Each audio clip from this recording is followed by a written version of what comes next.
Now, Jim's garden tip. Summer heat can be very stressful on the lawn. And I've chosen a lawn that has a myriad of problems. So let's take a look at it and see what we can do to diagnose and solve some of these problems. Now, as you can see, we have some areas here that have died out next to areas that are still pretty green. I can take a hold of the grass and pull it out quite readily. That's usually an indicator that we've got a grub called a billbug grub. The first thing I like to do is to cut a square right where the bad part of the grass turns to good. And if we cut this about 2 inches deep, we can just peel this sod back and see if there's any insects working under here. As you can see, these roots have been eaten off. And as we look a little closer, we start to see the problem. This billbug grub works right along under the surface of the soil, eating the roots off. As a consequence, the plant starves for food and water and dies. It doesn't take many of these critters to damage or destroy a lawn.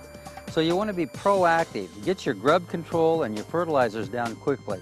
When your lawn turf is healthy, you usually don't have much problems with insects, disease, and weeds. But since this lawn has been weakened, we now have insects, some disease, and the weeds are starting to come in and compete with the turf. In this case, we have some annual grasses. This particular grass is called a goose grass. These types of weeds are best controlled early in the spring with what we call a pre-emergence control. But if we get this turf healthy, most of those weeds are going to go away anyway. Join me next time, and I'll show you how to correct some of these problems in your lawn.